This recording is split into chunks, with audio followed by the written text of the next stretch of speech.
Agora a gente vai ver um tipo que foi alterado recentemente dentro do JavaScript e a gente utiliza muito esse modelo aqui, ok? Então vamos lá, vamos apagar aqui e a gente vai falar das functions. Você vai falar assim, mas function é um tipo?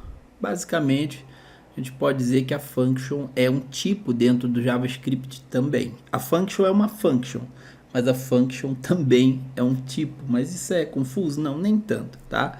Vamos entender primeiro a estrutura básica de se criar uma função, tá? Eu escrevo a palavra reservada function, eu dou um nome à função, eu vou chamar ela aqui de minha função, tá bom? Minha função, você pode ver que ela deixa aqui em aberto parâmetros, mas por enquanto a gente vai só abrir e fechar a parêntese, tá? E a gente vai dizer que minha função faz um console.log hello world, certo? Ela não faz nada além de um console.log. E aí a gente vai dizer que let minha func, né? Minha func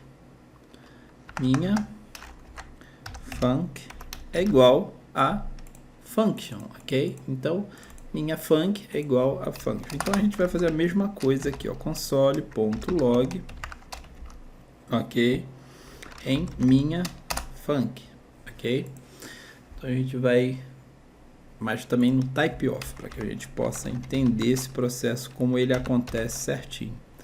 Então, vamos ver o tipo de minha função e como que esse tipo ele foi entendido. Então, a gente tem um tipo function. Sim, a gente tem um tipo function. Então, se eu vier aqui agora, ó, e entender que minha função é uma function, se eu simplesmente escrever aqui minha func, né? O que que acontece, né? Será o que que acontece dentro desse processo? Vamos lá. Minha function não acontece nada. Porque para uma função ela ser executada, a gente precisa botar o minha func, né? Ali abrir e fechar parênteses. Porque uma função, ela é executou hello world. Quando a gente abre e fecha parênteses, né? É um comando praticamente que a gente dá para o tipo função, tá? Mas ele também poderia ser declarado, né? Sem ter uma variável, né? E em vez de chamar aqui o minha func, chamar o minha função direto, né? Fazendo a função assim de um tipo, né? Um tipo direto sendo chamado, também funcionaria, ok? Mas é só para a gente entender que a função ela também passa a ser um tipo de dados, um tipo de dado.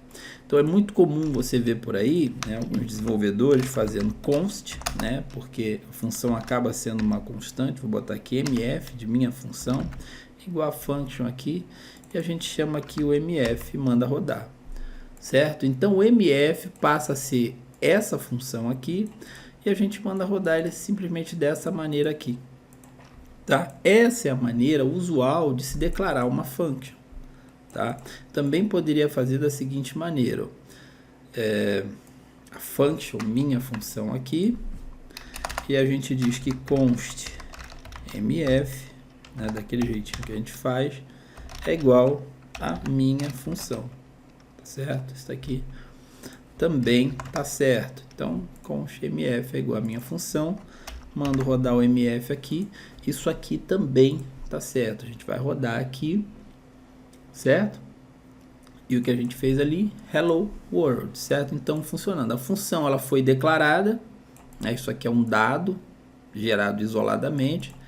Depois, esse tipo de dado foi passado para dentro de uma constante, poderia ser para dentro de uma variável também, tá? E depois, esse tipo de dado, que é a função, foi executado chamando a variável, tá? Então, isso aqui é bem bacana, tá? Recentemente, o JavaScript introduziu um conceito, né, chamado de Arrow Function. Mas antes de entrar em Arrow Function, vamos entender o seguinte aqui. Agora, ao invés de dar um Hello World aqui, eu vou colocar aqui uma variável, vou chamar ela de... Variável não, isso aqui se chama parâmetro da função. Como estava escrito param, aqui significa que a função ela aceita receber um dado ali entre parênteses quando ela é chamada, e esse dado é passado para dentro do corpo da função, né? Por exemplo, aqui eu vou botar nome, o parâmetro se chama nome, poderia ser qualquer tipo de dado, tá? Parâmetro nome, ele é do tipo N, tá vendo como ele já é definido como N? A gente não consegue tipificar aqui, né? Prender o usuário para ele só botar. Então, o console.log vai ser em nome. Você vai ver que agora a minha função, né? Ela tem aqui um parâmetro e a gente precisa chamar aqui. Então, eu vou passar aqui Carlos. Então, ele não vai mais dar um hello world. O que ele fez foi pegar o parâmetro que eu passei e escrever. Vamos rever o processo. A função passou a ter um parâmetro aqui, tá? E esse parâmetro está sendo jogado para dentro do corpo da função. O corpo da função começa aqui e termina aqui. Dentro do corpo tem um console log, que está pegando o valor do parâmetro. E onde esse parâmetro é passado? Toda vez que a função é chamada, ó, aqui eu chamo mf Carlos, mf Maria. Tá vendo? A função foi chamada 2 vezes. Na primeira vez, Carlos. Aí vai dar hello world, hello, vai dar Carlos, console log Carlos. Na segunda vai dar console log Maria, porque esse parâmetro ele é, toda vez que a função é chamada, ele é passada de acordo com o que o desenvolvedor ele quer passar, tá? Então, bem tranquilo assim. Então, nós temos um tipo de dado aqui, né, que é uma function, está sendo passada aqui para dentro da variável e a gente está chamando a variável ali. Eu, particularmente, trabalho declarando funções, né, aqui do lado de fora, e chamando elas aqui normalmente, né? Passando aqui, por exemplo, minha função, tá vendo? Isso aqui funciona muito bem, tá? E como eu ia dizendo, né? Então a gente também tem nas funções, além, né, dessa coisa de executar coisas, a possibilidade das funções retornarem algum valor, né? Então vou dar um return aqui, olá, né? Olá, e aí a gente vai usar aqui uma forma de concatenação de strings, que é abrir, fechar e usar o mais, assim, para que a gente continue escrevendo. Olá, nome. A gente viu uma maneira com crases e agora a gente está vendo essa aqui. Tá tudo bem? Então, o que eu estou dizendo? A minha função, né, aqui, ó, minha function, ela vai passar para dentro de let nome, né, o que eu botar ali, por exemplo, minha função, e eu vou colocar aqui Carlos. Vamos entender o que está acontecendo. Como minha função é um tipo de dado, né, mas que agora ela retorna o dado, não ela mesma, ó, então o nome, né, se a gente olhar aqui, ó, ele passa a ser do tipo string, ele não é mais, né, do tipo função, porque ele recebe, se eu deixasse assim, ó, nome seria do tipo function, certo? Mas como eu executei a função e a função ela retorna um valor e esse valor é um string, nome automaticamente é inicializado por uma string, ok? Então, se a gente der um console.log aqui, ó, em nome, você vai ver que o que ele vai receber, o que ele vai ter dentro dele é o olá nome, que é o que a gente acabou de escrever ali na string, certo? Então, tá aqui, ó, olá, Carlos, certo? Tem até um Carlos aqui rolando, mas basicamente é isso que está acontecendo na nossa função, ok? Então, qual a finalidade da existência de uma função? É eu poder várias vezes utilizar a mesma estrutura para fazer a mesma coisa, né? Eu quero retornar um olá com um valor que eu passo aqui. Então, eu tenho a estrutura aqui do minha função passando. Isso recentemente foi modificado, né?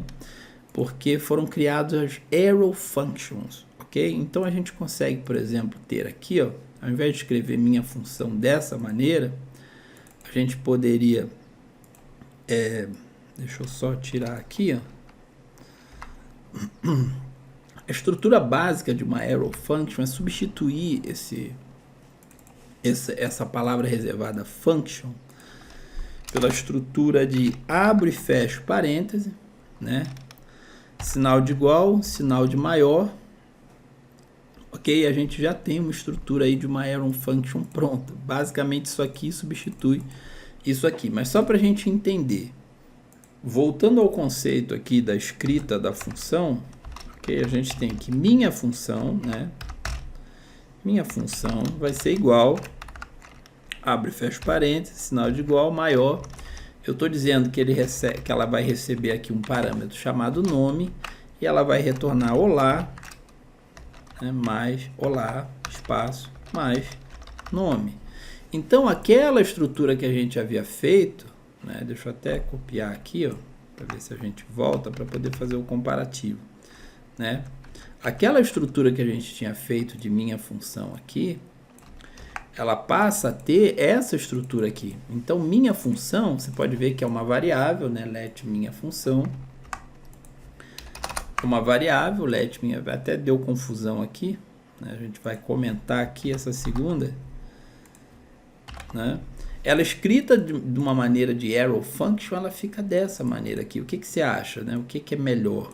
Né? Então, se a gente chamar aqui, ó, console.log, né, minha função, e passar para ela ali o Carlos, a gente vai ter o resultado do olá Carlos. Porque minha função passou a ser uma variável, olha lá, olá Carlos, que tem uma estrutura de arrow function. Tá? Mas as arrow functions, elas não precisam ser tão simples assim, né?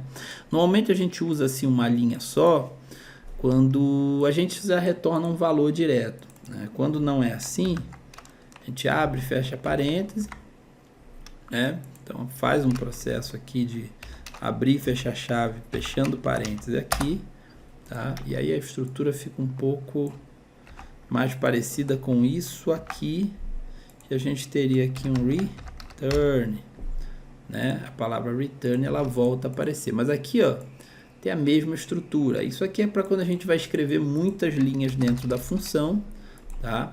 E aí a gente acaba optando por escrever dessa maneira aqui, ok? A gente escreve dessa maneira aqui e dá um return aqui embaixo. Mas as arrow functions vieram para tornar esse processo mais simples, né? Para que a gente pudesse, né, lidar com essas funções de uma maneira mais simples. Então, a gente acabou de ver função, a gente viu que a gente pode escrever as funções isoladamente, certo? E chamá-las dentro do corpo do código, ou a gente pode guardar as funções como uma variável e chamar essas variáveis porque elas são do tipo função e elas funcionam como se fossem a própria função, tá? E basicamente é isso que você precisa saber para que a gente possa dar continuidade aí e avançar mais nas nossas aulas, ok? Vamos seguir adiante então.